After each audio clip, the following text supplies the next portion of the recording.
Muchas gracias por su colaboración, muchas gracias por su asistencia y esperemos que este webinar, toda esta información ayude tanto a la empresa privada y a los gobiernos de cada uno de los países que estamos participando en este webinar. Buen día. Nuestro primer conferencista es el doctor en química y magíster en producción más limpia, Juan Carlos Jiquín Criollo. Él es también especialista en gestión integral de sustancias químicas y desechos peligrosos.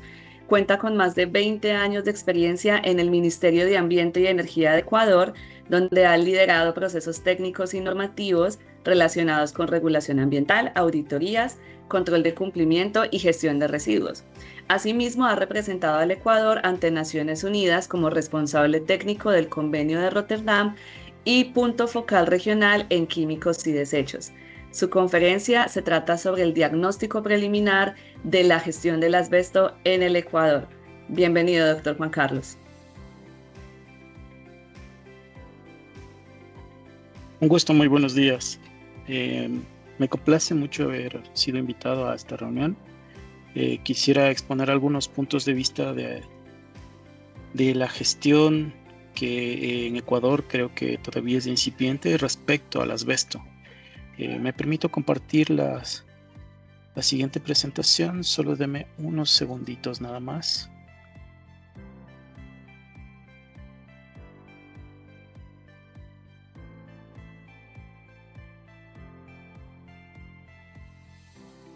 Perfecto, doctora. Ahí tenemos vista la presentación.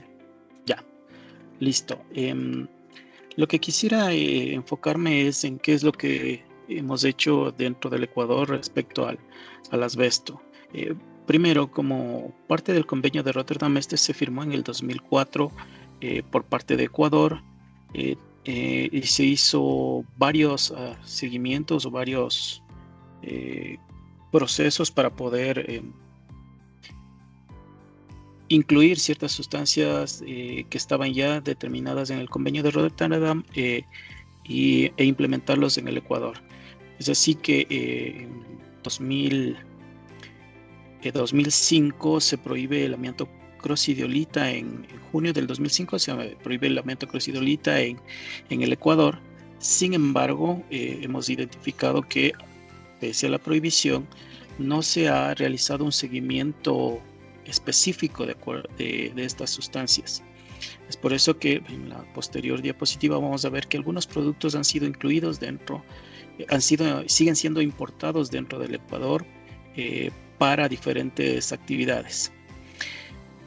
En el 2023 el Ministerio de Producción en el Ecuador firma un acuerdo ministerial o expide el acuerdo ministerial en el cual se emite disposiciones para la emisión de licencias no automáticas para la importación o consumo de productos que no contienen amianto, asbesto.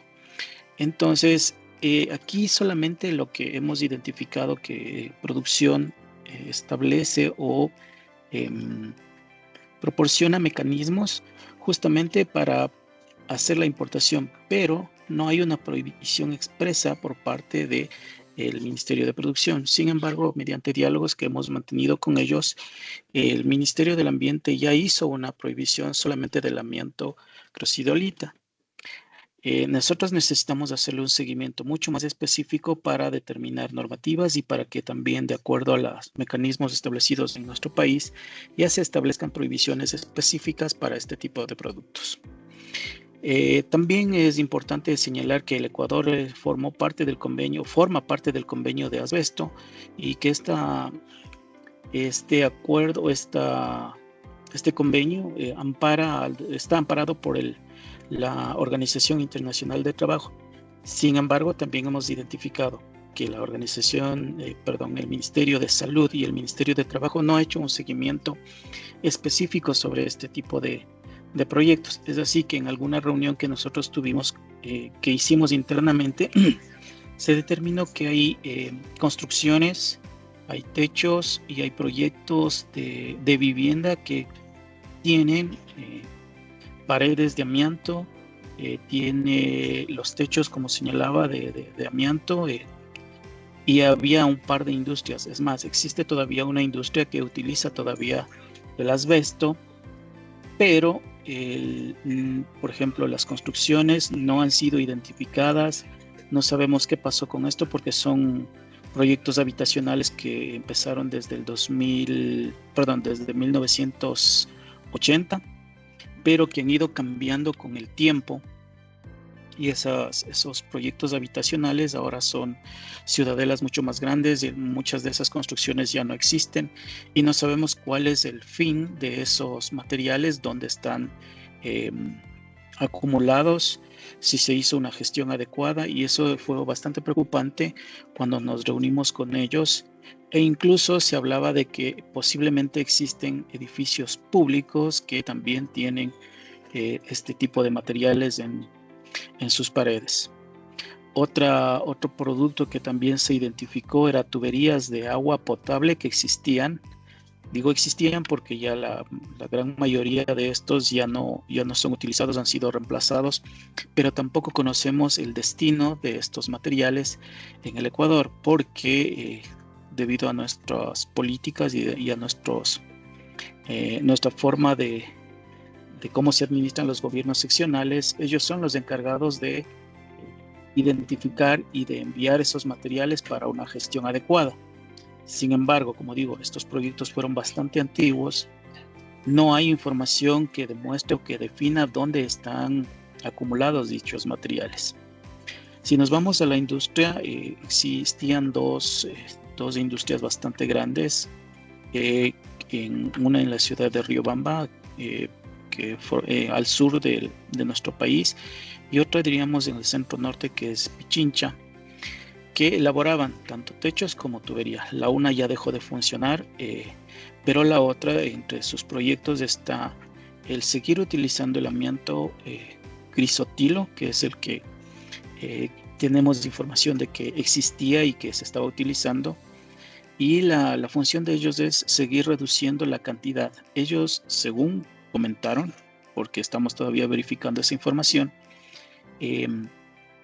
ya no hacen importación de esta materia prima para sus procesos, pero en cambio lo que están haciendo es volviendo a utilizar lo poco que tienen en stock o de las construcciones antiguas y comienzan a volverlo a poner dentro de sus procesos, de cierta manera reduciendo o reutilizando, y una vez que ya no existe mismo una manera de cómo reciclarlos, se está dando una disposición final en celdas de confinamiento adecuadas para el proceso. Como les digo, esto todavía estamos verificándolo, estamos tratando de hacer un seguimiento de cada una de las acciones que han llevado tanto Ministerio de Salud como Ministerio de Trabajo, y en su momento cuando existía el Ministerio de Vivienda en el Ecuador, para justamente rastrear todos estos materiales.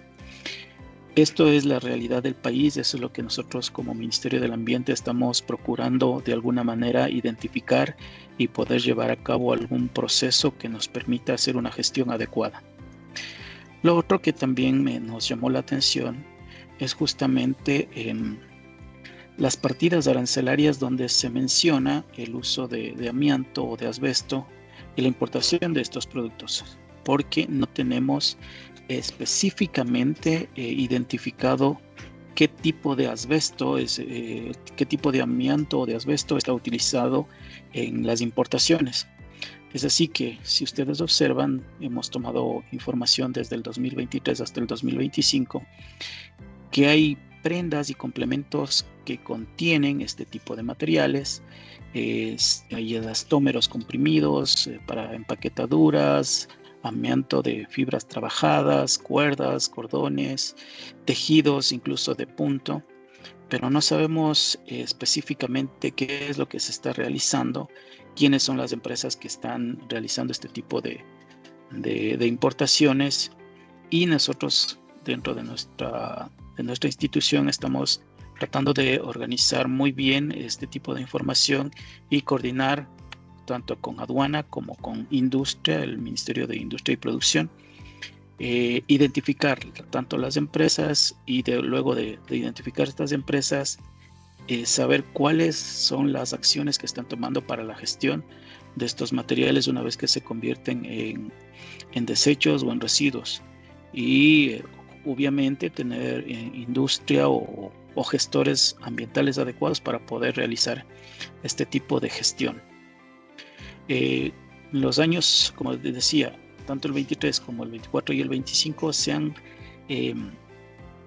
importado casi los mismos ítems y en diferentes cantidades, e incluso hizo una revisión general de las importaciones y de las exportaciones de ciertos materiales, y se identifica que se está utilizando el asbesto también para hacer fibrocemento. No hay especificaciones técnicas que hayamos nosotros identificado de qué tipo de amianto está siendo utilizado. Sin embargo, conocemos los efectos del amianto, y es lo que queremos de alguna manera trabajar con el Ministerio de Salud para identificar los casos en los que hay afecciones por el uso de este tipo de materiales.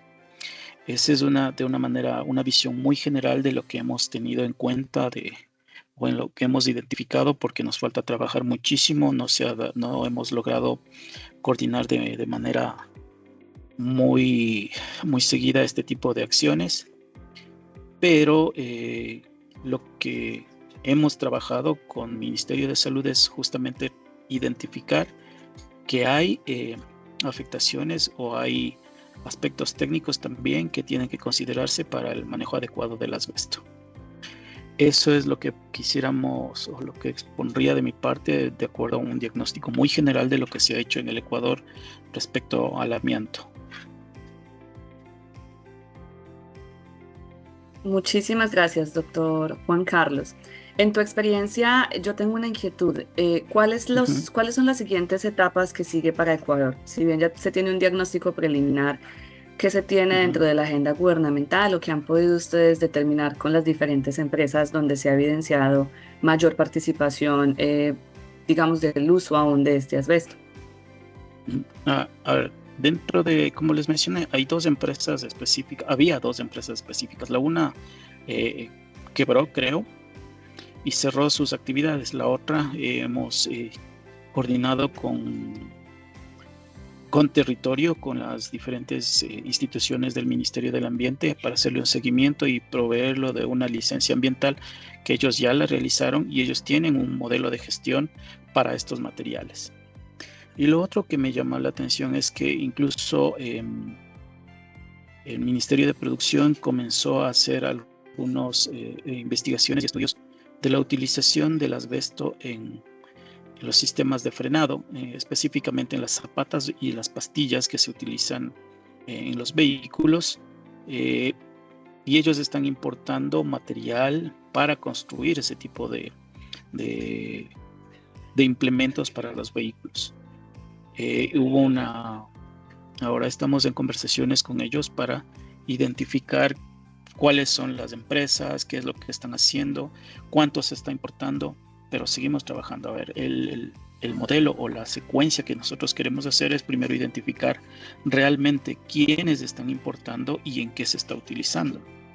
Segundo, lo que esperamos nosotros es que una vez que hayamos identificado todo esto, establecer los mecanismos de gestión adecuada de los materiales cuando se convierten en desechos, porque no podemos restringirlo o prohibirlo de inmediato, pese a que al parecer ya hay una restricción que se hizo para la importación de la crocidolita, pero los demás no.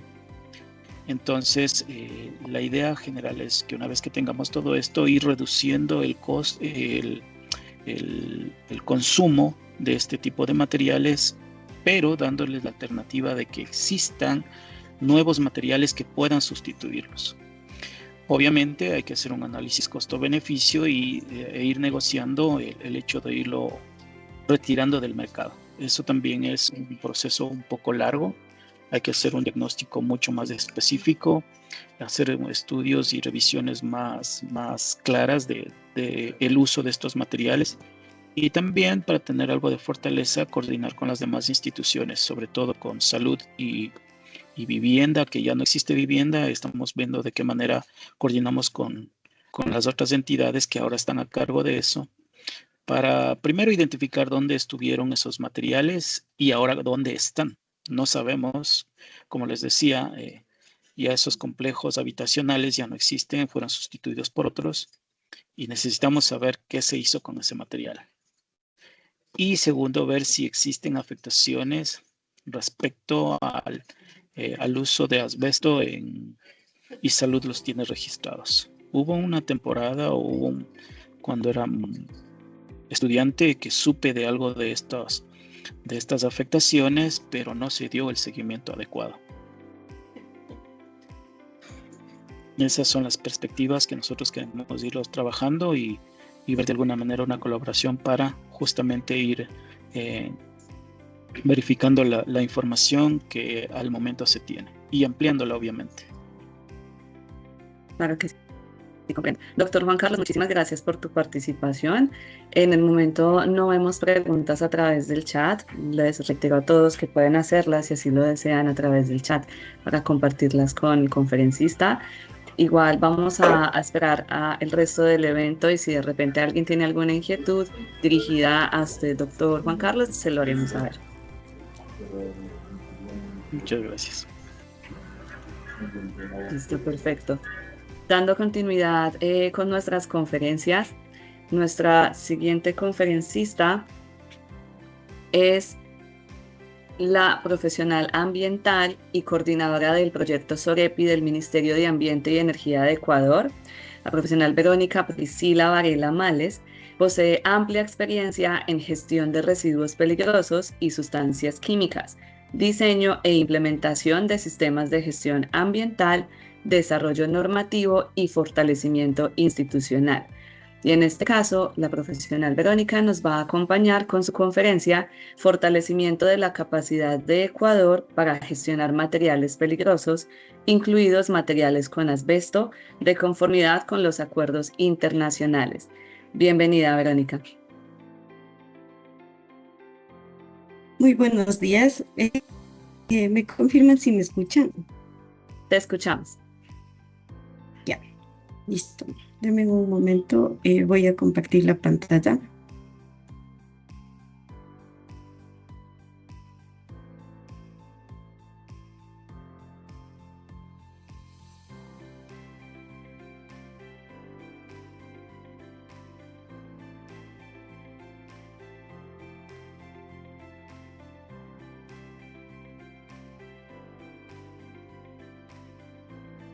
Listo, te confirmo que ya la estamos viendo.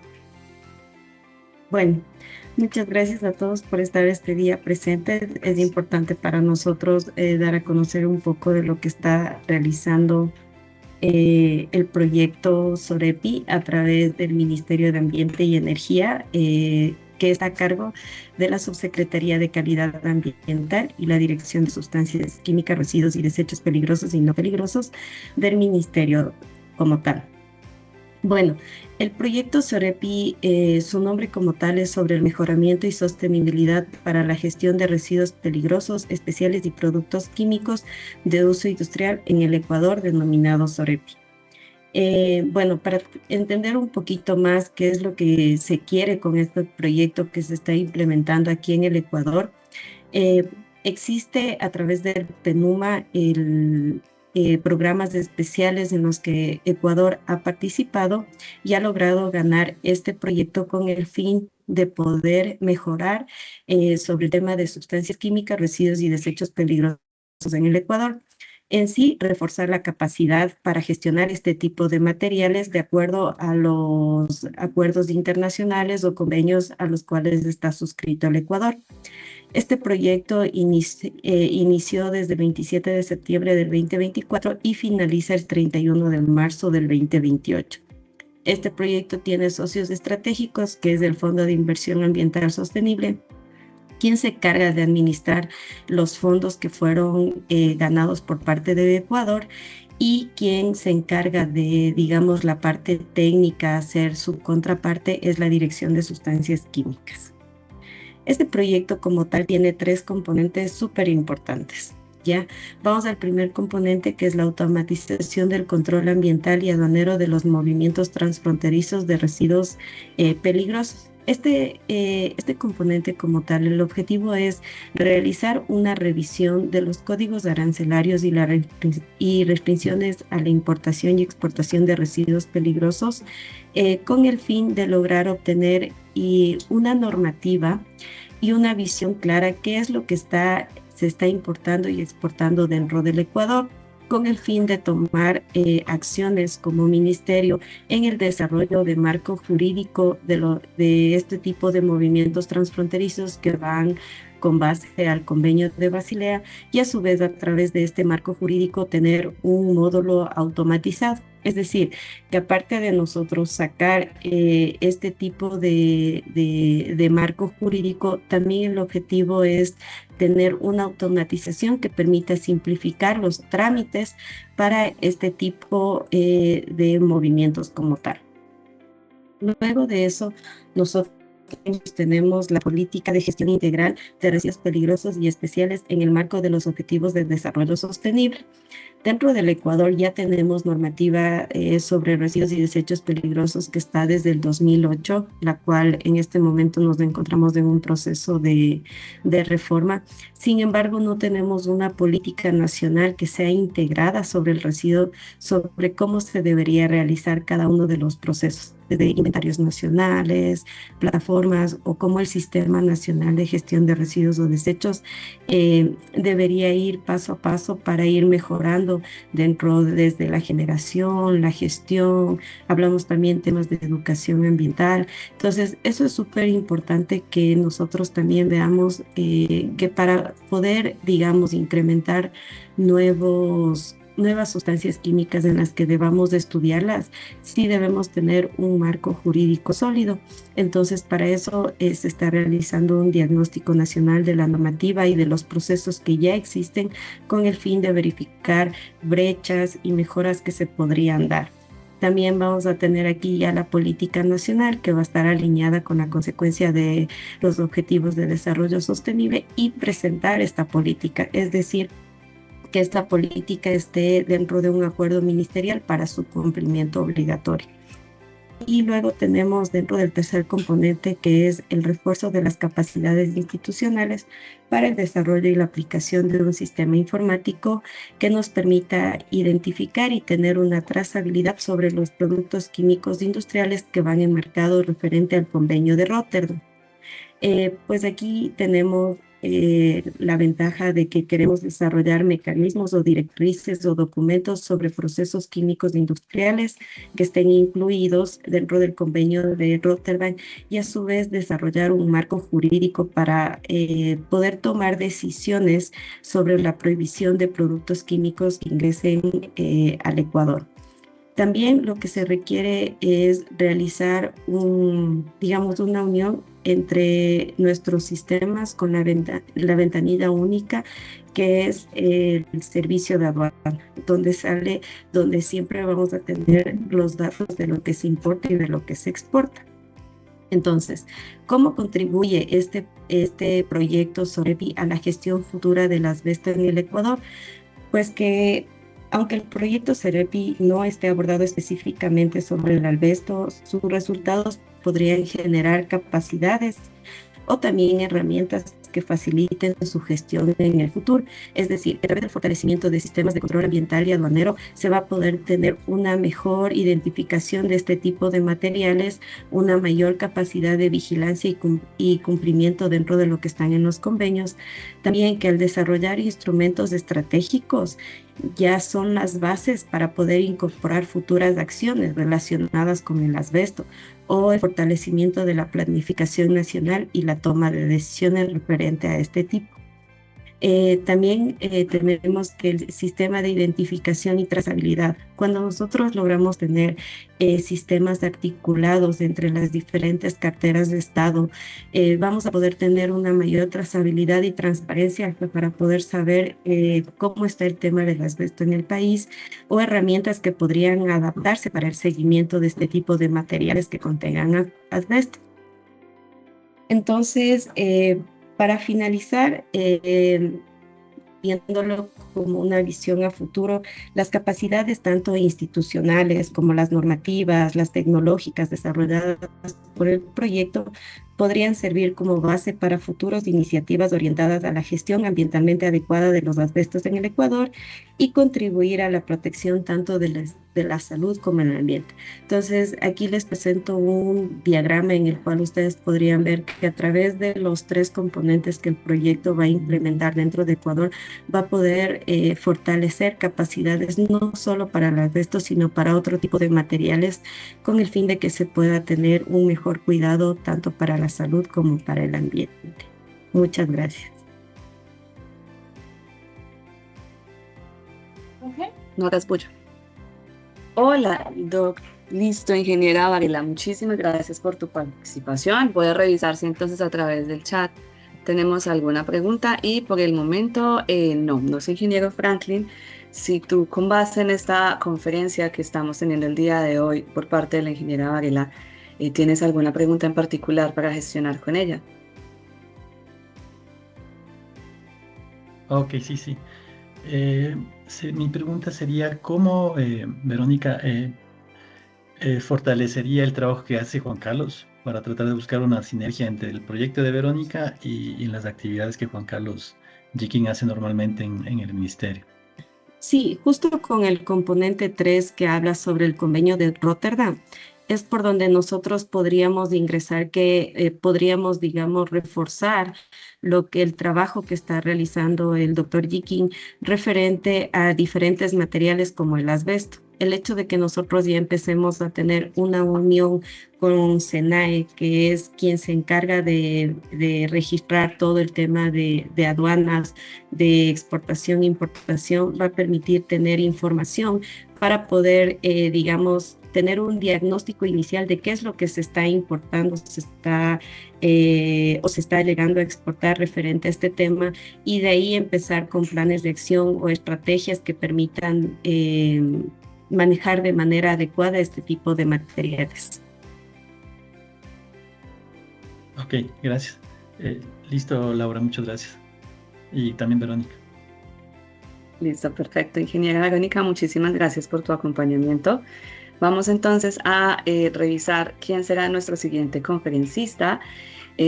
Nos va a estar presentando los avances de la gestión del asbesto en la región, y nuestra siguiente conferencista es la señorita Gabriela Medina. Ella es química farmacéutica con más de 30 años de experiencia en gestión ambiental y actualmente se desempeña como directora del Centro de Coordinación del Convenio de Basilea y el Centro Regional del Convenio de Estocolmo para América Latina y el Caribe en Uruguay. Además, es asesora técnica del Ministerio de Ambiente y cuenta con una destacada trayectoria en gestión de productos químicos, residuos peligrosos y acuerdos ambientales internacionales. Estoy segura que con la intervención de la química farmacéutica Gabriela vamos a poder conocer con gran detalle cómo esto se articula en toda América Latina. Bienvenida.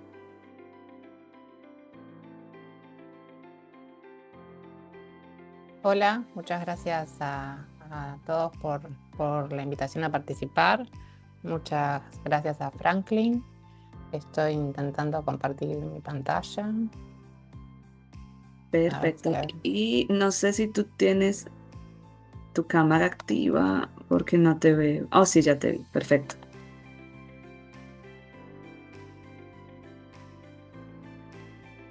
Ahí ya estamos viendo también tu presentación. ¿Pueden ver la presentación? ¿Y la cámara? Correcto, ambas cosas. Bueno, muchas gracias. Es un gusto estar acá. Mi nombre es Gabriela Medina y soy la directora del Centro Coordinador del Convenio de Basilea, Centro Regional del Convenio de Estocolmo para América Latina y el Caribe, con sede en Uruguay.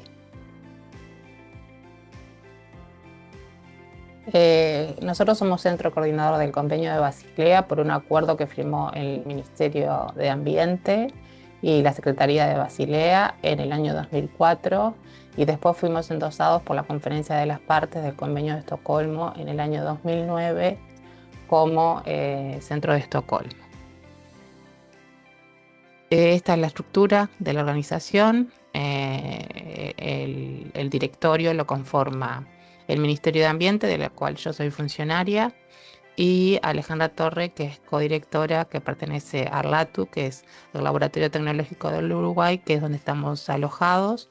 Contamos con un equipo técnico y bueno, y después en función de los proyectos que desarrollamos, contamos también con una lista de expertos que pueden ser parte también del Ministerio de Ambiente o del LATU. Contamos con una oficina para el manejo de fondos que se encuentra en el LATU, consultores que trabajan específicamente en los proyectos y también contamos con traductores y personal de diseño. Como les dije, estamos ubicados en el LATU. Tenemos la potestad de suscribir convenios a través del LATU, que es una organización paraestatal. Entonces lo bueno es que puede recibir y enviar fondos a cualquier país sin estar dentro de un ministerio y la burocracia que ello conlleva. Entonces nos permite realizar todo tipo de adquisiciones sin contratos y cuenta con una oficina especializada en la gestión de fondos, lo que garantiza la transparencia necesaria en la administración de los fondos de los proyectos. Bueno, yo voy a empezar por lo básico, que es el asbesto, para aquellos que no lo conocen. El asbesto, o también se llama amianto, es un grupo de minerales microcristalinos y fibrosos de origen natural. Eso es importante porque no es que no es antropogénico, no es que el hombre lo creó, sino que es una fibra de origen natural. Y lo que tiene es que sus fibras se pueden separar en filamentos muy finitos y bueno, y tiene una alta persistencia. Y como por la característica de estos minerales, su uso se ha generalizado en numerosos sectores porque sus fibras son un excelente aislante, no es conductor de la electricidad, es resistente al calor y al fuego y a los productos químicos y se le utiliza a menudo para reforzar el cemento, como dijo Jiquín, como fibrocemento y otros materiales. Tenemos 6 tipos de amianto, 5 de ellos están listados en el convenio de Rotterdam, menos el crisotilo, el amianto blanco, que no está listado todavía y no se ha llegado a consenso para incluirlo. De estos 6 tipos, la acrosidolita y la amosita son las 2 formas de amiantos más peligrosas, ya que conllevan los mayores riesgos para la salud en el caso de inhalar sus fibras. La acrosidolita se ha ido eliminando progresivamente desde la década del 70, sin embargo su presencia aún permanece en estructuras antiguas. Bueno, los usos, ya lo han dicho también en presentaciones anteriores, pero bueno, debido a sus propiedades como la fuerza que tiene, la resistencia química y la escasa conducción del calor, se utiliza ampliamente en la industria automotriz, como las pastillas de freno, en la textil, sobre todo para por ejemplo, la vestimenta de los bomberos, porque es aislante contra el fuego, y en la construcción de viviendas, edificios y barcos. Por ejemplo, se usan las chapas de fibrocemento, se utilizan en el revestimiento de tuberías y calderas, justamente porque conservan el calor, y bueno, entre otros. ¿Qué daños puede provocar? El problema del amianto es peligroso si se fragmenta, o sea, si estas fibras se transmiten vía aérea en forma de polvo y si se inhalan, pueden provocar enfermedades graves. Normalmente lo presentan las personas que trabajan o solían trabajar con el amianto o personas en contacto por el uso doméstico, por ejemplo, en la presencia de techos, de fibrocemento, que después con el tiempo se van como erosionando y van perdiendo estas microfibras que hace que puedan ser respirables. La asbestosis o amiantosis es una cicatrización irreversible del pulmón que provoca graves dificultades respiratorias, o sea, se confunde como una especie de POC porque la persona no puede respirar y no le alcanza el oxígeno. Y se puede seguir desarrollando incluso muchos años después de haber cesado la exposición, lo que hace muy difícil a veces de cuando vemos un daño en una persona o que tenga cáncer de pulmón, llevarlo a una exposición que tuvo años anteriores por haber estado expuesto a al amianto o al asbesto. Las personas que trabajan con amianto o asbesto corren un mayor riesgo de desarrollar el cáncer de pulmón. O sea, los trabajadores son los que tienen mayor problema, más de que se use en la casa, pero sí el que trabaja con él. Y el mesotelioma es un tumor canceroso poco común que se ve en el caso de la asbestosis y afecta principalmente el revestimiento del pulmón y la cavidad torácica, o el revestimiento del abdomen, el peritoneo. La causa es exposición prolongada a los asbestos. Bueno, ¿qué daños puede provocar? Tardan mucho tiempo en desarrollarse, como yo dije, las enfermedades. Puede haber asbestosis y puede tardar entre 10 a 20 años en aparecer. Incluso cánceres relacionados con el amianto pueden tardar hasta 40 años en aparecer. Por eso es difícil la relación entre una exposición y la enfermedad desarrollada. Y bueno, alrededor de 125 millones de personas a nivel mundial están expuestas en sus trabajos y cada año más de 107.000 personas mueren por enfermedades relacionadas. Aunque se ha reducido en muchos países, específicamente en países de ingresos altos, como en Europa, como en Estados Unidos, pero en aquellos países de ingresos medianos y bajos, como América Latina, por ejemplo, el Caribe o en países africanos, todavía se siguen utilizando y bueno, por eso la problemática y por eso este webinar que estamos dando hoy, ¿no? Y bueno, y el factor crítico es lo que yo mencionaba antes, es el tamaño de las fibras, que tienen que ser lo bastante pequeñas para poder ser inhaladas, pero también demasiado grandes para ser exhaladas. Por ello las fibras de crocidolita y lamosita suelen ser las más peligrosas, que estas sí están listadas en Rotterdam. Sin embargo, es más seguro asumir que todas las fibras de amianto son peligrosas, así evitamos su uso. No obstante, solo si se inhalan, porque han habido también desde científicos que han dicho que es también si se ingieren por agua contaminada, pero en realidad el problema con las fibras de asbesto o las fibras de amianto es exclusivamente si se retiran. No hay indicios de que por beber agua con asbestos haya provocado enfermedades. Los países productores, si bien han ido disminuyendo con el tiempo, desde la época del 70, los mayores productores en el mundo son Rusia, China y Brasil. Y son países que por lo tanto también tienen un interés de que el asbesto se siga utilizando. Respecto a las legislaciones a nivel internacional, ¿qué tenemos? La legislación europea, tenemos la directiva del año 1999, que prohíbe cualquier uso de amianto a partir del 1 de enero del 2005. Tenemos la directiva del 2003, que prohíbe la extracción del amianto y la fabricación y transformación de productos de amianto. Pero bueno, era como yo les decía que el principal problema es la exposición al amianto durante las actividades de eliminación, demolición y prestación de servicios de mantenimiento. Porque una vez que Europa prohíbe su utilización tanto en construcción como en otros, el amianto existente en techos o que sí se había utilizado comienza su extracción. Entonces hay que tener mucho cuidado también en esta etapa de retiro del amianto de la obra o del uso que se le esté dando. Tenemos también la directiva del 2009 del Parlamento Europeo, que es sobre la protección de los trabajadores contra riesgos relacionados al amianto y controla estrictamente toda clase de exposición. Y en esta directiva también se definen cuáles son las fibras peligrosas.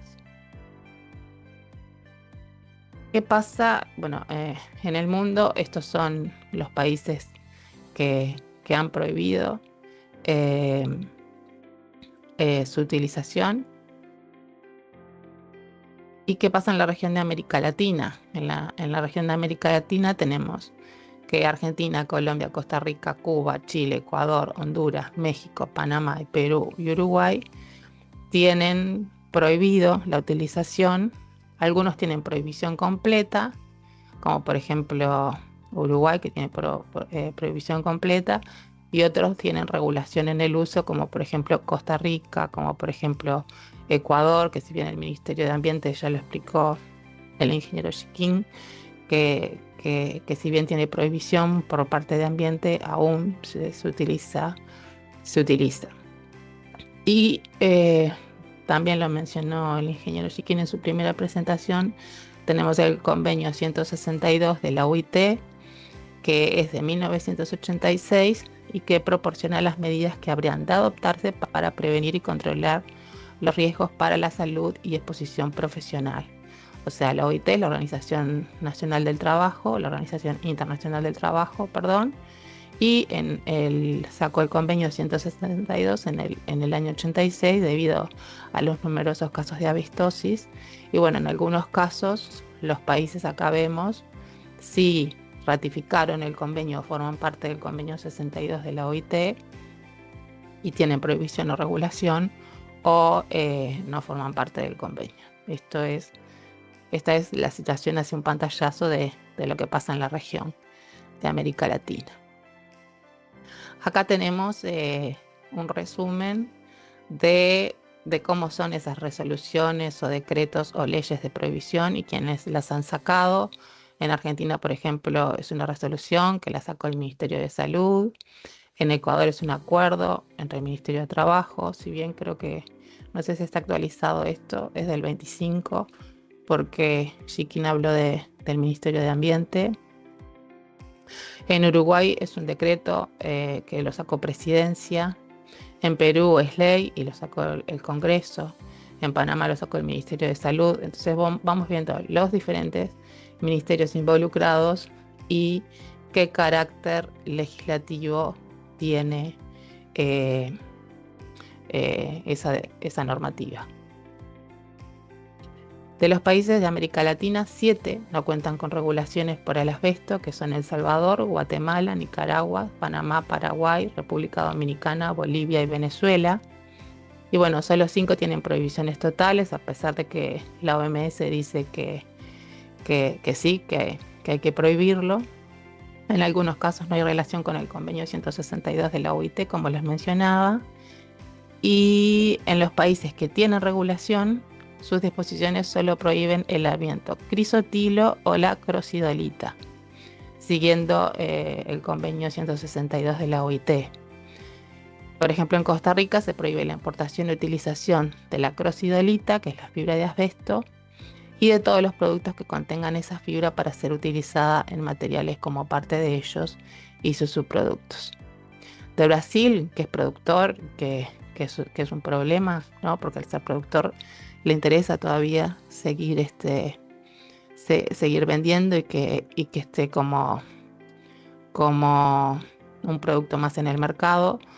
Y tiene problemas internos también, porque solo 17 de los 27 estados tienen leyes que prohíben el amianto. Y bueno, las legislaciones en Latinoamérica, lo que hemos visto es que han carecido de guías o de mecanismos para el registro o la identificación de personas que están o han sido expuestas en el pasado al asbesto. O sea, si hubo una fábrica que producía fibrocemento, por ejemplo, o producía algún producto que pasa en Uruguay, ¿no? Sí, que no tenemos un registro de los trabajadores de esta fábrica, porque como se prohibió en Uruguay y se dejó de utilizar, la fábrica cerró. Hubo una época que estuvo exportando, pero posteriormente cerró. Y bueno, no hay como una especie de censo de las personas que estuvieron trabajando ahí como para darle un seguimiento. Y bueno, es una carencia que tenemos en toda la región de América Latina. Y bueno, ¿qué se debe hacer para reducir los riesgos? Tener cuidado de no alterar el amianto. Esto es más que nada para el caso de retirar las fibras, porque es muy común que se prohíbe, y entonces se prohíbe, entonces levantamos todo. Y no es tan así, porque justamente en la etapa de retiro de estos materiales es cuando nos encontramos con el mayor problema, porque entran a romper con masas o no sé, martillos, no sé cómo se llame en Ecuador, o con demoledoras, y lo que hacen es justamente que la fibra se parta y sea fácil de liberación.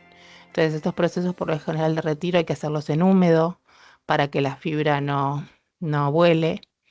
Y bueno, entonces por eso dice, tener cuidado de no alterar el amianto, solo trabajar durante breves periodos de tiempo, equiparse con la protección respiratoria adecuada, o sea, las personas que trabajen en el desmantelamiento de calderas o de techos o de chapas que hayan sido fabricadas con fibrocemento deben tener equipos de protección personal, y por lo general se recomienda en los países industrializados, y en algunos países de América Latina también, que en caso de ser necesario retirar el amianto, debe encargarse un contratista debidamente utilizado que garantice que todo el personal va a estar trabajando con equipo de protección personal.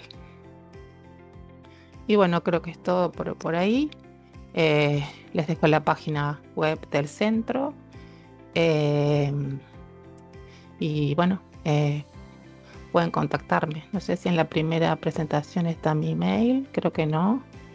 Pero bueno, sí, están los dos mails, el mail institucional y el Gmail que también lo uso mucho. Así que, bueno, un gusto. Ingeniera Gabriela, muchísimas gracias. Nosotros vamos a compartir las memorias con las personas que asistieron al evento. Dentro de poco les compartiremos el enlace de la asistencia para que puedan acceder a ellas. A mí me surge una pregunta muy, muy importante con relación a lo que desarrolla el centro coordinador de precisamente el convenio. Además de tomar información de cada uno de los países y de las formas en las que se hace esta gestión respectiva en cada uno de ellos, ¿existen de pronto reuniones que se generen entre países a nivel gubernamental o foros de discusión técnica donde puedan participar diferentes personas y conversar en torno a este tema, o de esta manera ir generando nuevas políticas públicas para aquellos países donde están regulándose el uso y que puedan migrar hacia la prohibición, o para aquellos países donde no hay ningún tipo de normativa al respecto? Sí, o sea, donde se da más que nada la discusión es en la conferencia de las partes de Rotterdam, porque se quiere listar ese sexto producto, el crisotilo, que no está listado y es también uno de los más peligrosos. Y bueno, siempre los países que se oponen son los países productores. Que el convenio de Rotterdam es solamente un listado donde si yo voy a exportar a un país amianto, le aviso. O sea, no es que esté prohibido, sino simplemente que sepa que el país va a recibir un producto peligroso. Allí es donde se dan las mayores discusiones, porque es en el único lugar donde está listado el asbesto, y también tenemos el convenio de la OIT. Pero el convenio de Rotterdam es un convenio que no tiene un mecanismo financiero atrás. Entonces, por ejemplo, el convenio de Estocolmo tiene el GEF, el convenio de Minamata tiene el GEF o tiene el CIP. Entonces, al no tener un mecanismo financiero, a veces es difícil poder conseguir fondos para que los países como los nuestros de América Latina y el Caribe puedan aplicar. Han habido la posibilidad, por ejemplo, ahora está abierto el noveno llamado a fondos del programa especial, que justamente están hechos para el convenio de Basilea, que tampoco tiene fondos asignados atrás, o para el convenio de Rotterdam, que se pueden aplicar, pero es ahí donde podemos llegar a tener fondos. El problema es que los países básicamente lo que necesitan es identificación de si todavía se está utilizando o no, dónde se está utilizando, si hay producción, tener un censo de los trabajadores de esos lugares como para hacerle un seguimiento. Por ejemplo, en Uruguay les comento que tenemos un problema con una cooperativa que se hizo hace años cuando aún no estaba prohibido, y tiene techos de fibrocemento. Entonces, bueno, la cooperativa está luchando por tratar de desmantelar. El desmantelar todos los techos de la cooperativa es muy caro. Entonces, se está trabajando conjuntamente con el Ministerio de Salud pública para ver qué se hace, pero lo que se hizo como para mitigar el problema es recubrir con una pintura epoxi, pero eso implica que cada 2 años hay que estar pintando y mantener esos techos en forma perfecta. Pero es un problema, fondos no hay, y bueno, en la medida que los países puedan hacer presión como para que se generen estos fondos de discusión, creo que lo vamos poniendo en agencia. Lo que pasa es que como los países ricos ya como que prácticamente han resuelto el problema, es como algo que los países en desarrollo o con economías en transición lo tenemos que llevar nuevamente a la agenda ambiental porque no lo hemos resuelto. Comprendo. Y tengo una pregunta adicional. Claramente estas normativas están direccionadas a prevenir la exposición ocupacional por parte de los trabajadores, mayoritariamente en aquellas empresas donde se hace extracción, uso, fabricación de materiales, equipos e instrumentos que tengan en efecto este agente químico. Y pues debido a tu intervención y a la de las demás conferencistas, también es notorio que la otra exposición ocupacional que ocurre mucho es ya en edificaciones que contienen, por ejemplo, las tejas, en procesos de demolición, de restitución y demás. Pero hay muchas otras actividades económicas que involucran el uso del asbesto y donde quizás la exposición no es tan alta como lo es en aquellas actividades de demolición. Entonces, en el caso particular de Colombia, nosotros hemos avanzado bastante en identificar un poco cuáles son esas actividades donde se desarrolla asbesto, pero lo que me parece más increíble es determinar que nuestra normativa prohibitoria nace precisamente alrededor del año 2019, mientras que en países como Uruguay ya ha nacido desde el año 2000 y hay otros países donde pues precisamente todavía no. Entonces este no es un tema realmente nuevo para Latinoamérica, es un tema que viene por lo menos mínimo con 26 años de existencia y aún así creo que hay mucha tarea por hacer por desconocimiento y particularmente hablando de Colombia, si bien la normativa está direccionada hacia el componente ocupacional, la mayoría de viviendas que tenemos en Colombia, particularmente las más antiguas, pues tienen este material en los techos. Entonces, desde tu perspectiva y tu conocimiento, si todo eso está direccionado a evitar precisamente la fabricación y ya es claro que no hay más fabricación de asbesto, ¿qué vamos a hacer o qué se podría hacer a nivel más que todo de exposición personal, entendiendo que el riesgo químico lo tenemos también en nuestra vida cotidiana, para protegernos ante precisamente este agente? Porque particularmente en nuestras viviendas tal vez no haya demolición o exposición elevada de este material, pero sí hay evidencia científica de cómo el material se va desprendiendo poco a poco de estos materiales. Entonces, ¿qué podemos hacer para proteger no solo a los trabajadores, sino a nuestras propias vidas en el hogar o en otros lugares donde tenemos exposición a este agente? Gracias por tu pregunta, Laura. Si tuviéramos el dinero, yo recomiendo que si es el techo, por ejemplo, o no sé, o es alguna pared o algo, que se pudiera sustituir por otra clase de material.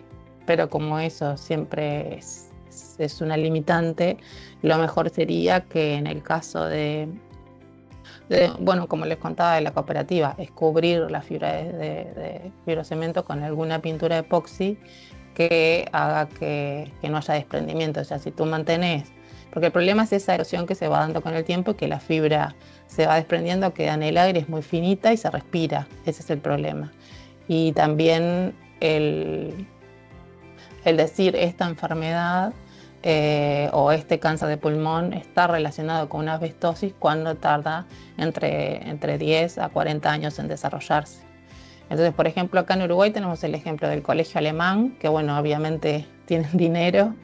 El Colegio Alemán, cuando se prohibió el asbesto acá, tenía un gimnasio, todo hecho con chapa de fibrocemento, desmanteló todo, sacó todo, cerró las clases por 2 semanas y cambió los techos del gimnasio.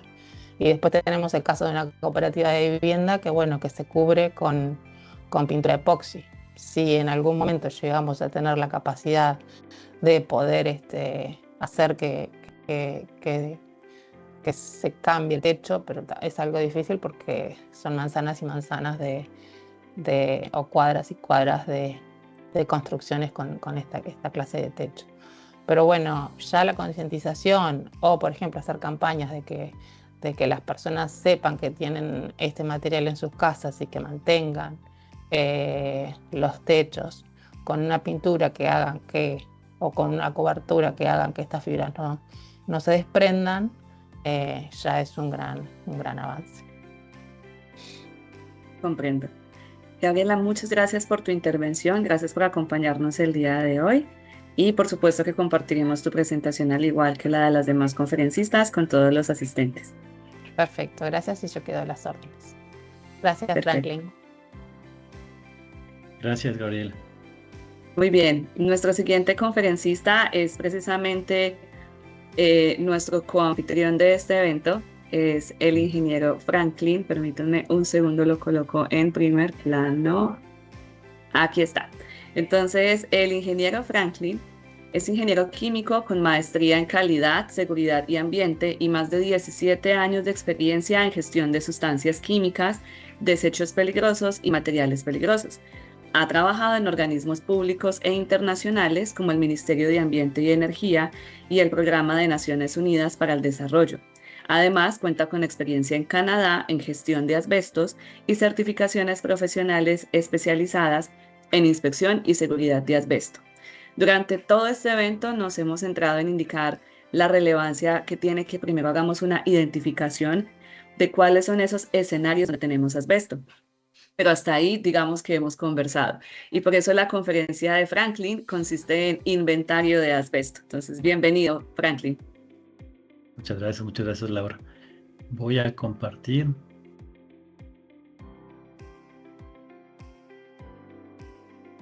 Me indican, por favor, que sí se vea la presentación.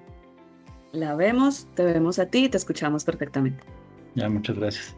Ok, nuevamente, buen día con todos, con todas. Yo voy a hablar acerca del inventario, pero no propiamente del inventario, sino por qué hay que hacer un inventario. Voy a tomar algunas ideas de mis colegas panelistas que hablaron en el transcurso del día. Bueno, entonces, estamos en el taller Gestión del Asbesto en América Latina y el Caribe. ¿Sí? La siguiente lámina es inventario de asbesto instalado, ¿verdad? Sí. Correcto. Sí, gracias. Ok, entonces yo me voy a centrar más en el inventario del asbesto ya instalado. ¿Por qué? Porque esta es la línea base, es lo que yo considero que es la línea base para la gestión de América Latina. ¿Por qué? Porque como ya vimos con los compañeros conferencistas, en muchos países o algunos países ya existe una prohibición o ya existe alguna regulación acerca de la comercialización, la importación o en sí el trabajo del asbesto nuevo. Pero realmente el problema que tenemos en América Latina es el asbesto que está instalado. El asbesto que tenemos solo en nuestras casas, como tú hablaste recién, Laura. Hay muchas casas, hogares en América Latina que tenemos techos con asbestos. Tenemos aún en tuberías, muchas ciudades que aún no han tenido el dinero para hacer el cambio a tuberías nuevas. Tenemos en tuberías, tenemos en las tuberías del alcantarillado. También tenemos en paredes, tenemos en las casas, es decir, tenemos aún mucho asbesto. Y el problema es que no sabemos cuánto de asbesto lo tenemos. Y eso es por eso es que es importante conocer sobre el inventario del asbesto instalado. Miren, nuevamente, ¿por qué sigue siendo algo relevante? Ya por ahí Gabriela topó el tema del periodo de latencia. Aproximadamente entre 20 y 40 años es el periodo de latencia de las enfermedades que ocasiona el asbesto. Las enfermedades que hoy vemos son los resultados de las décadas de los 80, de los 90. Realmente este es un legado del pasado. Ya habló un poco Gabriela sobre las enfermedades, pero nuevamente yo les voy a volver a conversar con énfasis en los periodos de latencia y cuáles son las causas, ¿no? Las tres enfermedades que causan el asbesto son asbestosis, cáncer pulmonar y el mesotelioma. La asbestosis, también conocido como fibrosis pulmonar ocupacional principalmente, ¿no? Estas tres enfermedades son enfermedades que esta de la asbestosis no es un cáncer, pero sí es irreversible y sumamente fuerte. ¿Cuál es el mecanismo? Las fibras que ya se mencionó llegan a los alveolos y también dañan al tejido pulmonar. Y la función obviamente del pulmón es contraerse y generar el intercambio gaseoso, y el pulmón se vuelve rígido y la persona ya no puede respirar con normalidad. Entonces, las consecuencias es que la persona no puede respirar, tiene una tos seca, tiene un dolor en el pecho y fatiga crónica. El periodo de latencia para la asbestosis es entre 10 y 20 años. Eh, Miren, es algo bastante complicado este tema de la asbestosis, y como vemos que es un tema ocupacional, ¿quiénes los van a tener? Hablando en el caso de América Latina, los electricistas que hacen hueco las paredes, hacen hueco los techos y se desprenden y van al aire las fibras de asbesto. También, no sé cómo les dicen el resto de países de América Latina, aquí les decimos albañiles, maestros de construcción, golpean, rompen, taladran con martillos, con masas, como conversaron por ahí, y nuevamente las fibras de estas ingresan al sistema. Entonces, por eso más se relaciona el tema ocupacional. El segundo enfermedad importante es el cáncer pulmonar. El cáncer pulmonar asociado al asbesto es un cáncer, es un tumor maligno. Hay algunos cáncer pulmonar, pero el asociado al asbesto es maligno, es un tumor maligno. Aquí hay una curiosidad, que si es que la persona fuma, eso se multiplica exponencialmente el peligro de contagiarse de cáncer pulmonar. ¿Y por qué es esto? Porque el tabaco, el humo, impide que el propio pulmón haga una limpieza, entonces facilita que las fibras ingresen al sistema. Nuevamente, los síntomas, tos seca, aquí ya podemos tener tos con sangre, ronquera y silbido al respirar. Y los periodos de latencia de este cáncer pulmonar va entre 20 30 años puede ser. Y finalmente el mesotelioma, que cuando está estrechamente vinculado con el asbesto, es un diagnóstico fatal. No está localizado exactamente en el pulmón, ¿no? Más bien en el mesotelio, que es una fundita, una membrana que cubre algunos órganos. Es un cáncer sumamente agresivo. Desde que aparecen los primeros síntomas es irreversible. Que tiene dolores de cabeza, acumulaciones de líquido alrededor del pulmón, y el periodo de latencia es entre 30 y 50 años. Entonces yo lo que quiero oír es que, como dice aquí en la presentación, los síntomas de hoy son la herencia del pasado. Entonces, desde que se adquirió por primera vez las primeras fibras ingresaron al cuerpo repito, electricista, carpintero, fontanero o plomero, les decimos acá. Todas estas personas recién pueden estar teniendo efectos todos estos síntomas. Yo alguna vez me puse a pensar en el tema de la pandemia. Muchas personas que fallecieron muy probablemente tenían asbestos, seguramente eran muchos trabajadores de la construcción, pero como por ahí Gabriela dijo, y tiene totalmente la razón, no tenemos registros de nada de las enfermedades ocupacionales con respecto al asbesto, entonces no lo sabemos, simplemente es una presunción mía. Entonces, voy nuevamente, 20 a 40 años del periodo de latencias, herencias del pasado, lo que ahora actualmente tenemos. Paso al siguiente. No hay un umbral seguro para la exposición de los asbestos. Sí, es bien que hay equipos de protección, equipos autónomos, mascarilla full face, pero es complicado en sí tener unos umbrales seguros. La OSHA sí tiene unos parámetros ocupacionales, pero de todas maneras, según la OMS, no hay unos parámetros seguros de exposición. Miren, y el riesgo crítico de la intervención aquí, lo que puse en la diapositiva es que el material en buen estado es de bajo riesgo. El peligro se dispara cuando se taladra, corta, demuele, cuando hay remodelaciones sin planificación. Aquí quiero ir que para identificar al asbesto o los materiales que contienen asbestos, mejor dicho, se les clasifica como friables y no friables. ¿Cuáles son los friables? Son los materiales, puede ser un techo, puede ser una pared, que tú aprietas con tu mano, simplemente con la mano, y se rompe. Entonces, al romperse, estas fibras obviamente van al aire y pueden nuevamente ingresar a cualquier trabajador de la construcción. Ese es el friable, ¿sí? Y el no friable es el que tú con la misma fuerza de la mano aprietas el techo, la pared, y no se rompe. Entonces tiene una estructura más robusta. Y para hacer el inventario tienes que hacer en base a estos dos tipos, al friable y al no friable. Incluso en Canadá, cuando se hacen remodelaciones, cuando se hacen readecuaciones, se trabaja en base a estas dos partes. Cuando el material es friable, hay que tener mucho cuidado. Por ahí alguien mencionó que hay que mojarlo. Sí, hay que mojarlo. ¿Para qué? Para que las partículas caigan al piso y no afecten al personal que está en el trabajo. Bueno, y los no friables pueden llegar a ser friables con el tiempo. Pueden llegar a ser friables si taladramos, si cortamos, si damos con el combo. Y normalmente en las demoliciones de nuestros países es lo que pasa. Aquí en Ecuador no hay, no sé si tal vez en otros países, pero no se sacan un permiso de autorización para hacer una demolición, para hacer una readecuación. Simplemente lo haces y con los recursos que tengas, con una empresa constructora o con el albañil o el maestro de la casa, de la esquina.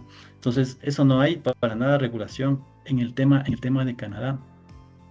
El WorkSafe de cada provincia te exige que saques un permiso antes de hacer la demolición, antes de hacer una remodelación, y más cuando tienes ya demostrado en asbesto, que tienes materiales con asbesto a través de un muestreo, pues las condiciones de seguridad es sumamente alto. Quiero mencionarles aquí que el tema del asbesto en Canadá es sumamente ya difundido a nivel de todas las instancias. Por ejemplo, cuando tú vas a arrendar un departamento, un basement, una casa entera, el arrendatario te dice: yo tengo el certificado de asbesto cero. O el que va a arrendar te dice: ¿y cómo vamos con el tema del asbesto? Si tenemos el certificado de asbesto cero. Entonces, quiero decir que ya es una práctica, una difusión común en toda la sociedad, porque como por ahí se mencionó, ya lo tienen casi resuelto el tema de los asbestos. En cambio, acá en nuestra realidad sí es difícil, es un poco alarmante también. Entonces, el tema del asbesto sí se le debe manejar continuo. Continúo. ¿Por qué hacer nuevamente el inventario? Me enfoco. ¿Por qué? ¿Por qué hacer el inventario? Porque el inventario es la única herramienta que transforma un peligro invisible en un riesgo gestionable. Si no sabemos dónde está, si no sabemos si es friable, si es no friable, qué cantidad, qué material, no podemos proteger a nadie. Entonces, hemos hablado hay edificaciones antiguas acá en Latinoamérica, hospitales, colegios, universidades y demás edificaciones que son antiguas, y muy seguramente deben tener asbestos, pero mientras no se certifique, mientras no se demuestre, pues simplemente es algo invisible, es un pasivo ambiental invisible que realmente a uno se le da la debida importancia. Miren, aquí pongo: si es que hacemos un inventario, vamos a hacer la prevención de la exposición accidental de quienes fontaneros, acá les decimos plomeros, electricistas, personas de mantenimiento, personas que limpian paredes, que cortan paredes, y todas estas personas, normalmente ellos deben estar en exposición del asbestos, pero como no tenemos un inventario, pues no sabemos a ciencia cierta cómo va el tema. Y si es que sabemos, si tenemos un inventario, ya sabemos cantidades aproximadas, pues ya podemos identificar. En la literatura internacional es ACM, Asbestos Containing Materials, es identificar el contenido de asbesto en los materiales que permite gestionar la retirada, disposición final, conforme a normativas ambientales y de salud. Y sobre la responsabilidad legal, la ausencia de inventario expone a empresas y a gobiernos a pasivos legales y demandas por enfermedades profesionales. Aquí yo quiero detenerme un poco y conversarles sobre el tema de cómo es que lamentablemente se ha llegado a conocer sobre el asbesto y sus causas en el mundo. Realmente las primeras han sido por demandas. No voy a dar los nombres de las empresas, pero ha habido, por ejemplo, dos grandes casos en Estados Unidos, sobre todo, que fue el primero, fue el que disparó el tema de los asbestos. En la década de los 70, una empresa comenzó a tener muchas demandas de sus trabajadores. Y en la investigación, los empleados de esta empresa presentaron memorandos internos en que la empresa ya desde 1930 sabía ya de las consecuencias del asbesto. No hicieron nada, no les dieron equipos de seguridad, no difundieron la información, en definitiva no hicieron nada. ¿Qué sucedió con el tiempo? Por 1980, los 80s, los 90s, la justicia de Estados Unidos obligó a esta empresa para que indemnice a todos los trabajadores. La empresa quebró y hasta ahora hay un fideicomiso que da el dinero de compensaciones a todos los empleados. Entonces, ese fue el ejemplo que disparó el tema de las demandas a nivel mundial. También hay un ejemplo, me parece que el segundo más grande en el mundo, que fue en Italia. Fue en Turín. Igual, no voy a decir el nombre de la empresa, pero tuvieron problemas bastante importantes. Fue la misma historia, que trabajadores demandaron a la empresa. Y aquí, ¿cuál es la particularidad? Que ya se suma la gente del poblado donde estaba instalada la fábrica. Al final, otro tema importante es que los dueños de las empresas pagaron con cárcel, con penas con cárcel, todas estas demandas. Y hay muchos ejemplos más en el mundo, ¿no? Pero realmente no nos interesa tanto. Entonces, lo que sí quiero hablarles es un par de casos de América Latina, que es lo que está más cercano a nosotros, y me parece que el caso más conocido es el de Colombia, y de pronto tú, Laura, si conoces, me das un ratito más. Es el caso de Ana Cecilia Niño, pues una persona, ¿no? que es, igual, no voy a decir el nombre de la empresa, pero una persona que vivía cerca de la planta o de la fábrica de esta empresa, y adquirió, no era trabajadora pobladora de una comuna, un municipio cercano, y esta persona se contagió, adquirió mesotelioma, falleció, y bueno, a raíz de esto en Colombia tomó una fuerza el tema de los asbestos, y hubo alguna prohibición, ¿no? Me parece que la ley es la 1968, la ley Ana Cecilia Niño. Entonces en Colombia tiene este tema de las demandas. Hay un caso en Brasil, como dijo Gabriela es un productor y exportador de asbestos. Entonces el tema es fuerte en Brasil. Hubo ya muchas acusaciones de las empresas, de los trabajadores, y el gobierno federal cambió muchas leyes, pero aún falta, ¿no? Como dijo Gabriela, aún falta que todos los estados cumplan con la prohibición de los asbestos, pero han avanzado en bastantes estados. Y en Chile también hay un caso ya más que se abre, que tiene mayor alcance. Es una fábrica que los trabajadores demandaron a la empresa, igual, el mismo tema, la misma historia, que la empresa ya sabía sobre lo que causa el asbesto y no hicieron nada.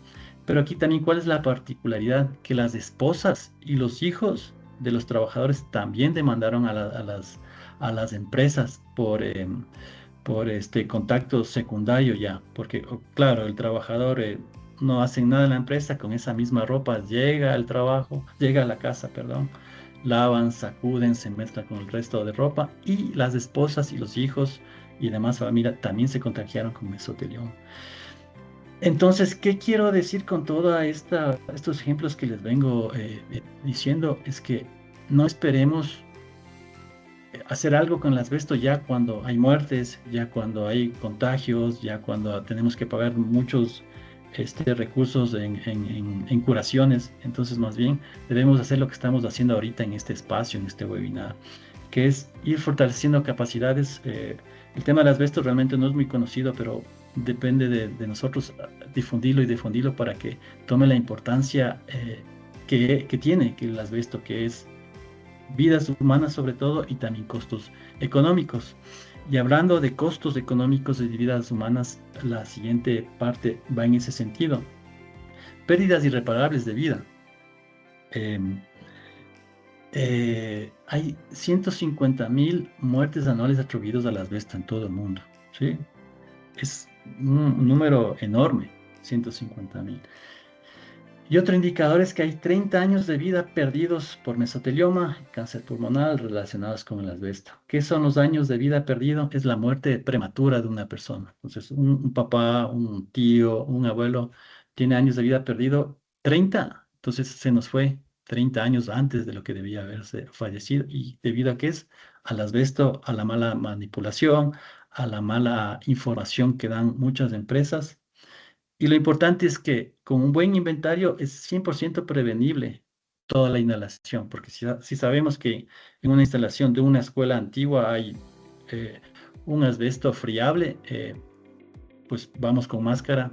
La máscara ya la veríamos a detalle cuál es la que sirve, pero utilizando equipos de protección personal se puede prevenir el ingreso del asbesto a nuestro sistema.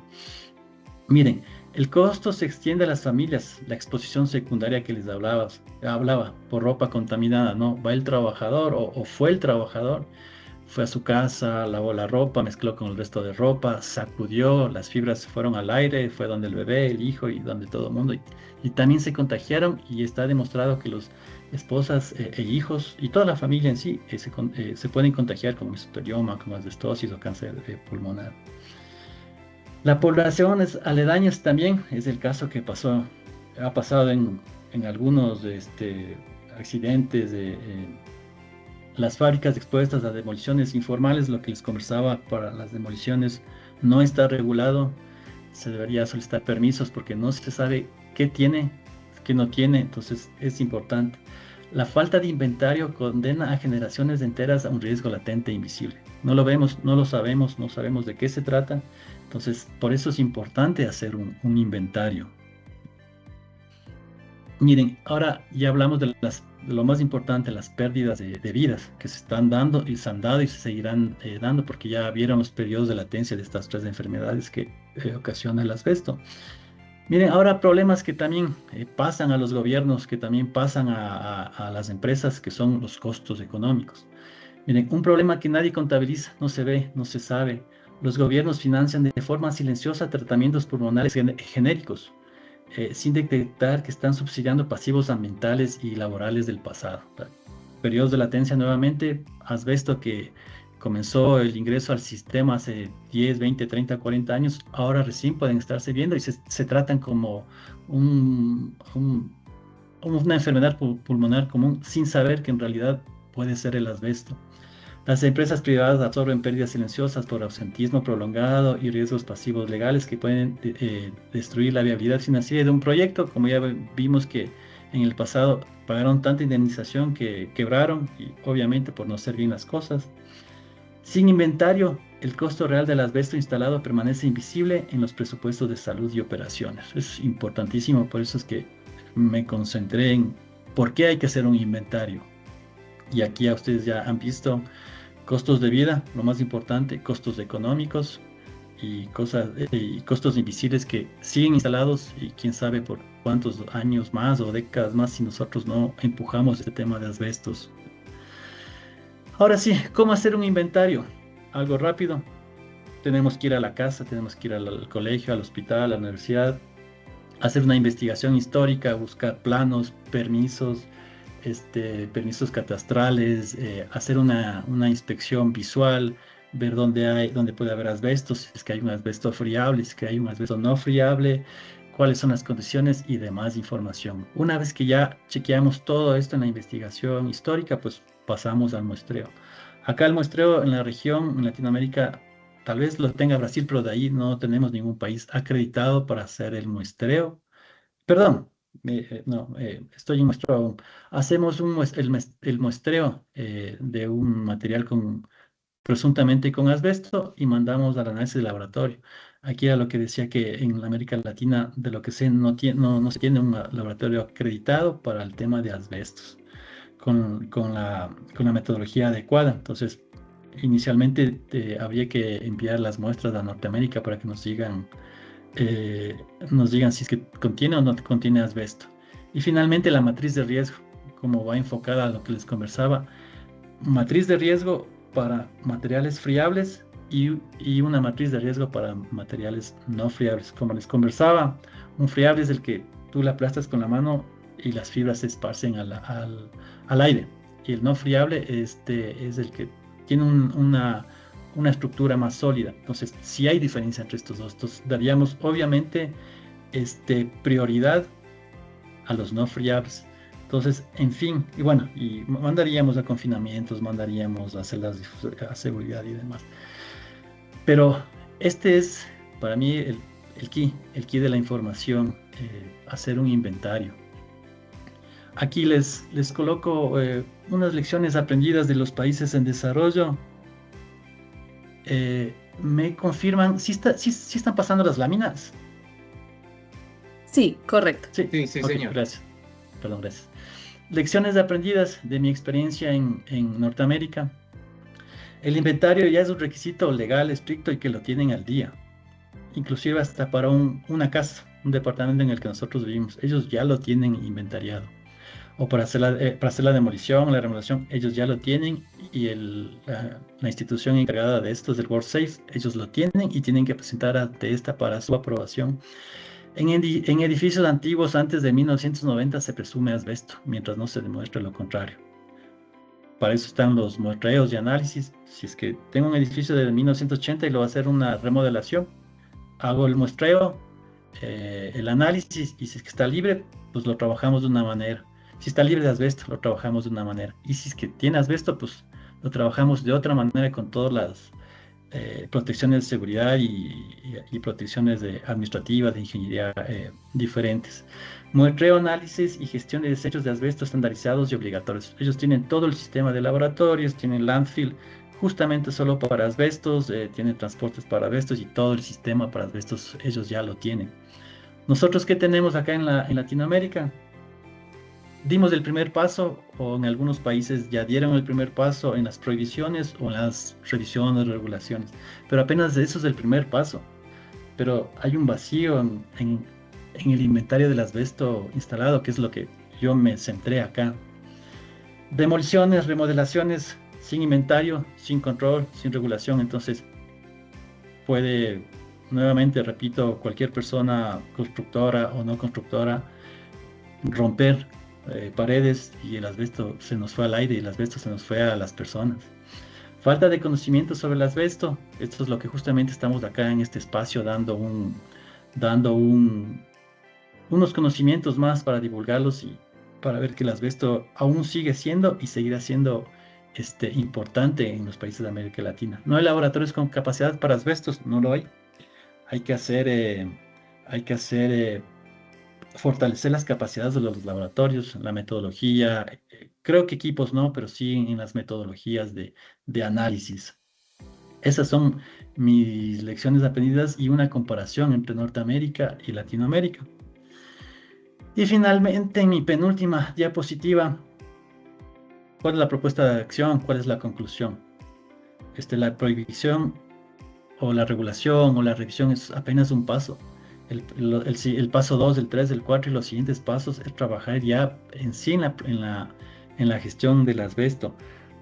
Sobre todo el instalado, porque ese, a mi criterio, es el peligroso, porque el nuevo, ya no vienen muchos nuevos. Vieron que en algunas partidas arancelarias sí hay, en otros ya está prohibido, pero el instalado es el problema, de acuerdo a mi criterio en Latinoamérica.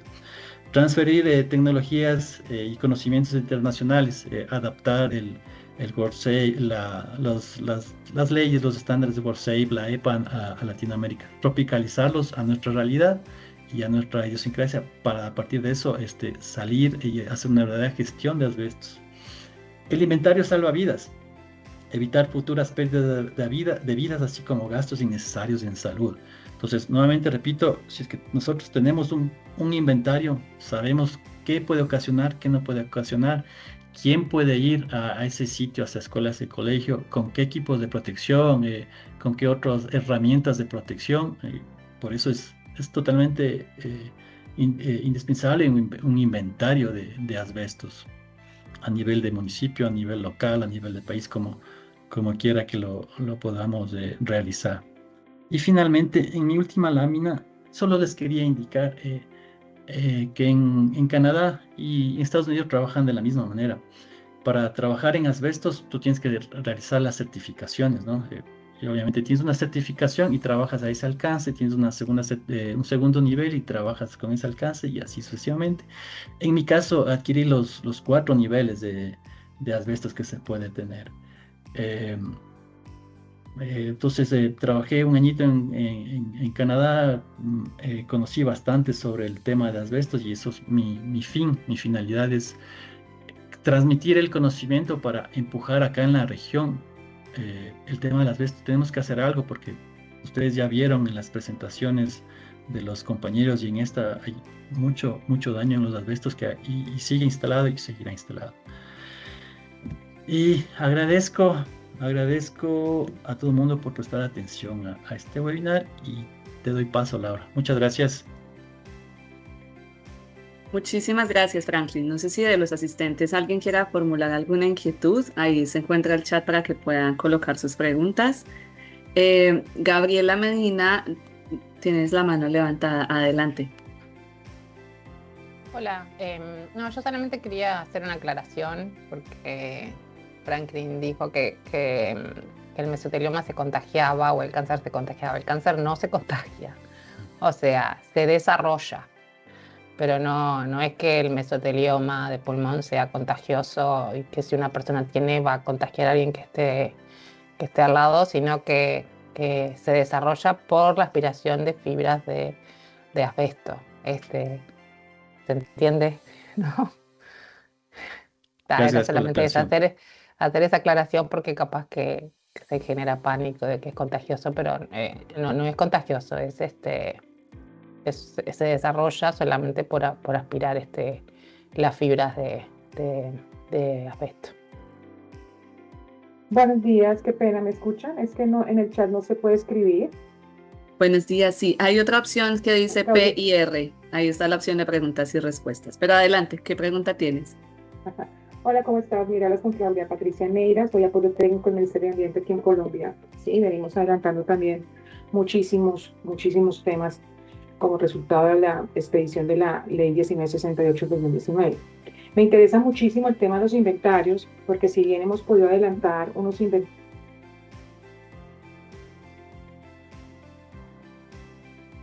sí, nos hace falta pues aterrizarlo a lo que es más regional, más real.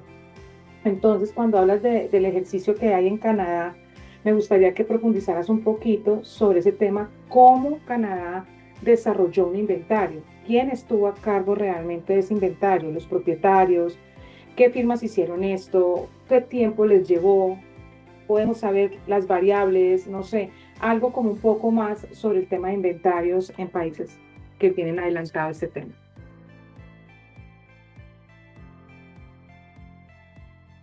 Ok, ahí sí me escuchan y ya no estoy compartiendo, ¿verdad?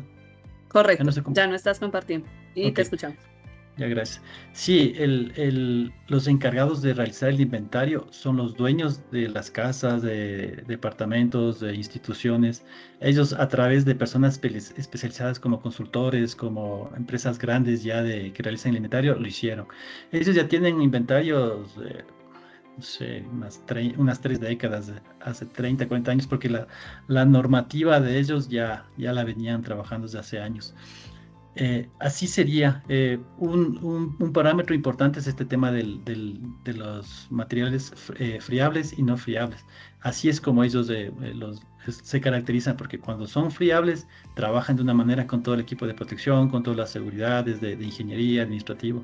Y cuando es no friable, pues ya las medidas son un poco más blandas, digamos. En el transcurso de la presentación se me olvidó mencionarles un tema bastante curioso también.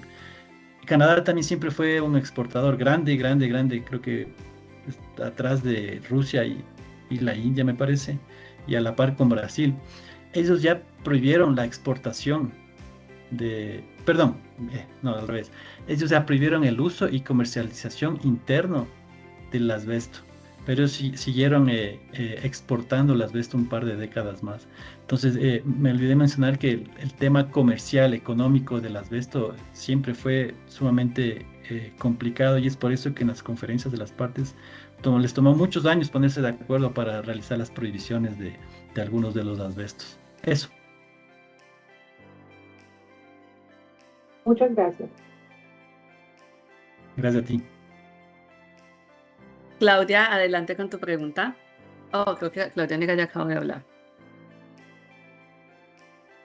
Listo. Franklin, tengo una pregunta. Mientras los demás asistentes acceden a la opción de preguntas y respuestas, si no hay un laboratorio que nos permita hacer una identificación del material que tenemos, ¿cómo precisamente entonces se hace esta identificación en los inventarios?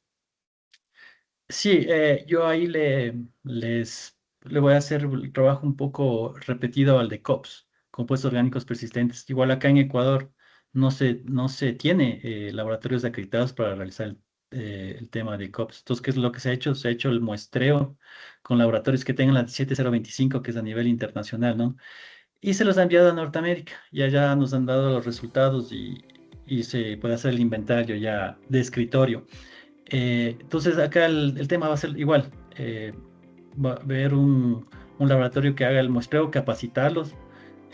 Por ejemplo, con estas certificaciones de Canadá, yo estoy apto para hacer un muestreo de una plaquita de un material con asbestos y mandarlo. Nos darían las informaciones del análisis, si es que tiene o no tiene asbestos, y pues de esa manera haríamos el inventario. El tema de esto es que es costoso. Es costoso el transporte internacional, el transporte de análisis, bueno, no tanto, pero sale más costoso para nosotros los países que no tenemos laboratorios acreditados acá en Latinoamérica. Listo, claro que sí, interesante. Bueno, y una vez tenemos el inventario, entonces la siguiente acción sin duda alguna es hacer demolición, restauración, o cuál es la etapa después de hacer el inventario. Retiros. Si es que ya sabemos qué materiales tienen asbesto, hacer retiros, encapsulaciones, celdas de seguridad, landfill, y sustituirlos, ¿no? Sustituirlos. Si es una pared que tiene asbesto, pues retirarlo y sustituirlo con un drywall o un gypsum. Decimos acá en Ecuador gypsum, que ya no tenga asbestos, otro tipo de paneles. Pero así sería.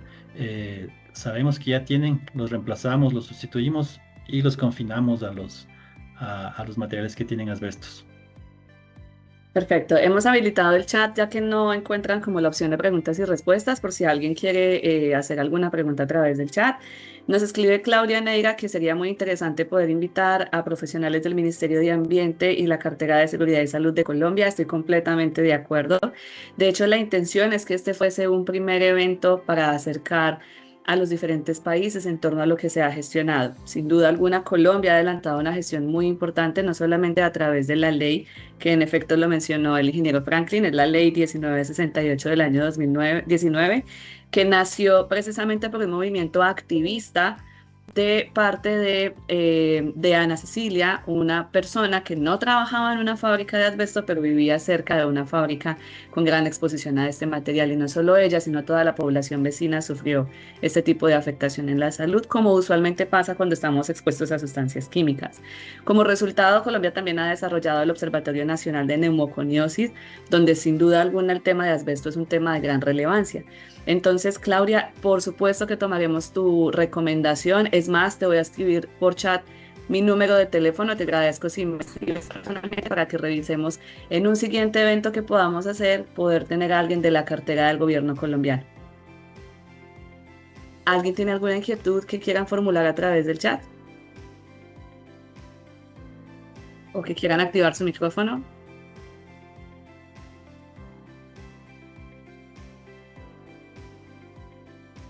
Perfecto.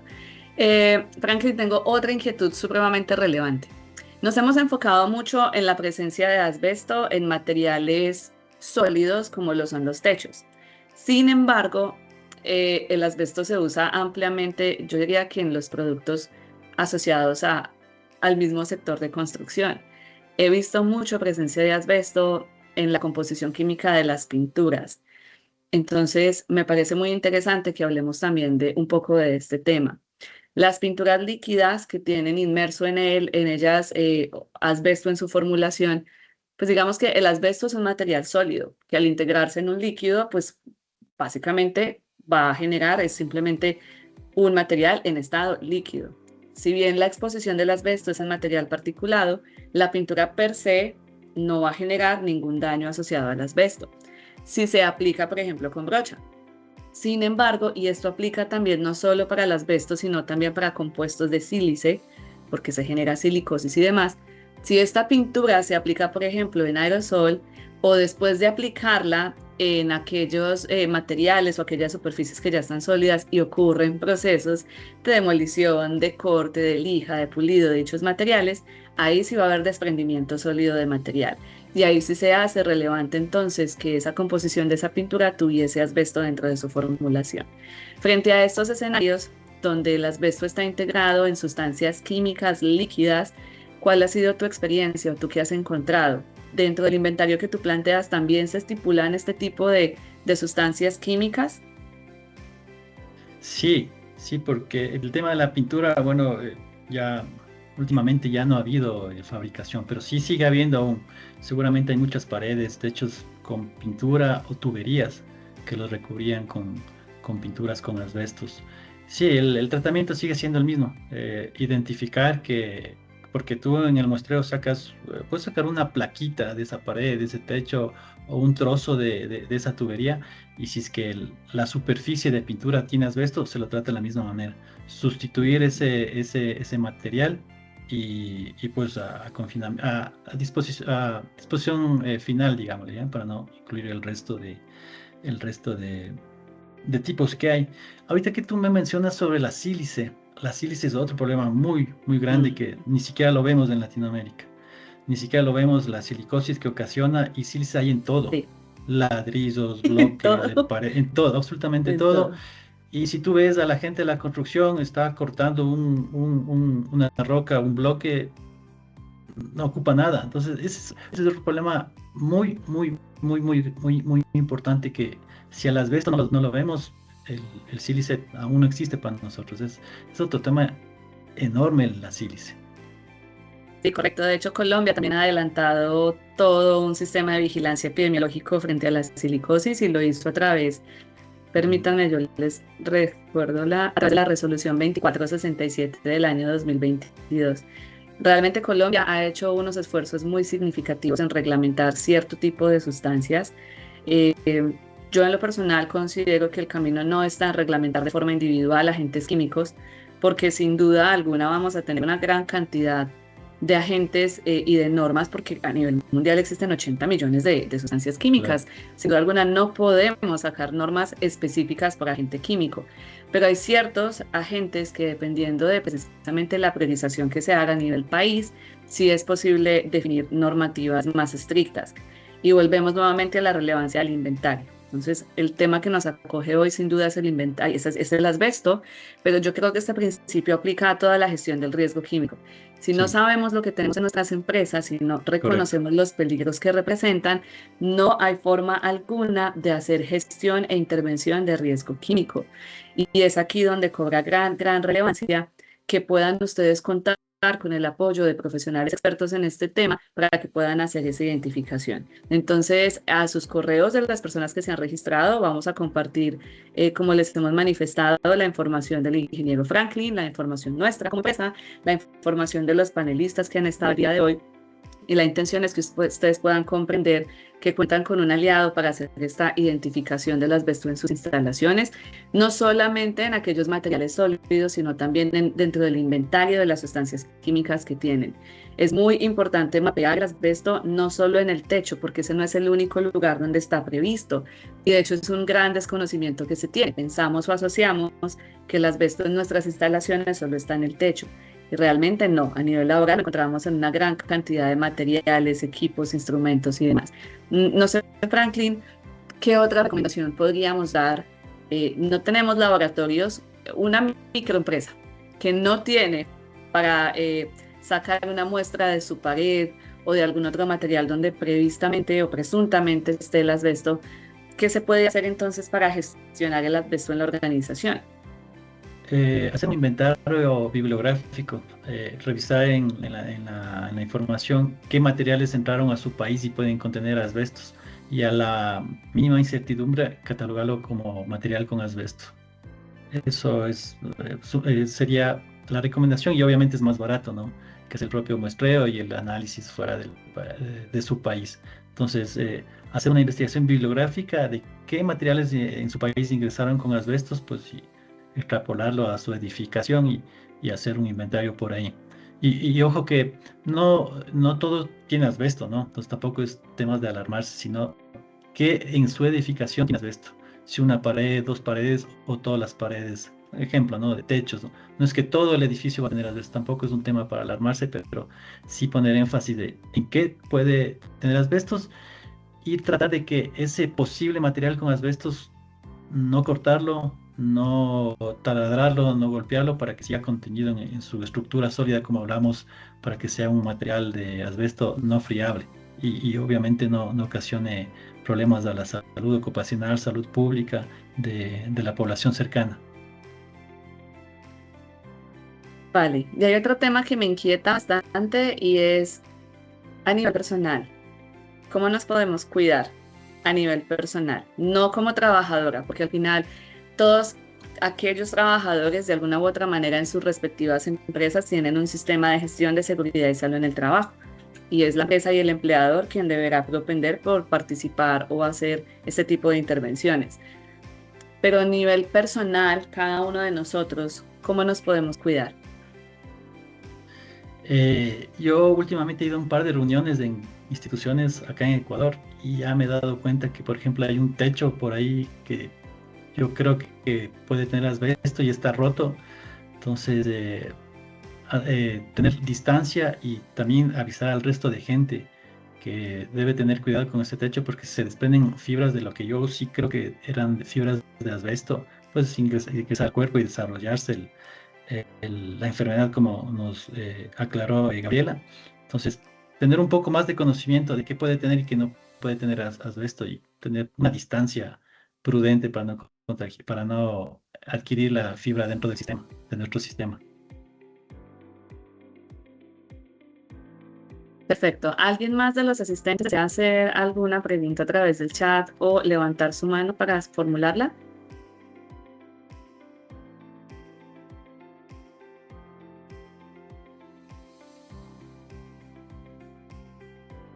Bueno, muy bien. Creo que por el momento no. Recuerden que a través del chat les acabamos de compartir el enlace de conexión, el enlace de la asistencia. Entonces, esperamos que todos la puedan completar para que les podamos compartir las memorias de este evento.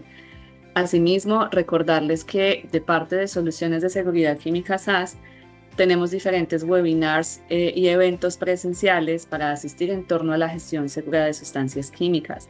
Y en nuestra empresa van a encontrar un gran apoyo con material precisamente multimedia, como este tipo de espacios formativos, pero también tenemos blogs, tenemos videos. Los invitamos a seguirnos en nuestras redes sociales y vernos como ese aliado que les puede ayudar a hacer la intervención de riesgo químico desde la ejecución, no solamente desde el acompañamiento a través de asesorías o espacios académicos, sino a través de la implementación de acciones de mejora para que ustedes puedan controlar este riesgo.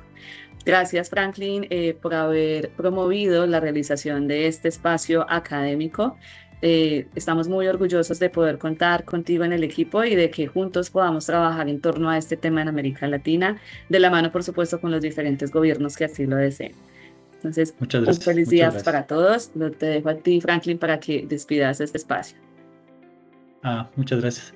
Nuevamente, agradeciendo el tiempo y la atención a todo el mundo, a todos, a todas, y dejando el mensaje que el asbesto es un problema que lo tenemos. Alzamos la cabeza de nuestra casa y lo podemos tener. Agachamos la mirada y lo podemos tener. Entonces es un problema que lo tenemos, pero no lo sabemos. Entonces, difundir la información del asbesto, y sobre todo, ¿para qué? Para cuidar las vidas personales, vidas de nuestros compañeros, vidas ocupacionales de los trabajadores que trabajan en el tema de la construcción.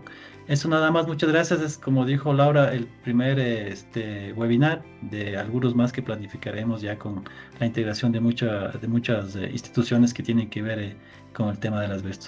Muchas gracias por el tiempo y buen día y buena tarde para todas las personas. Muchas Que estén muy gracias. bien. Hasta Gracias. luego. Gracias a Hasta todos luego. los Buen día para conferencistas. todos. Gracias. Chao, chao.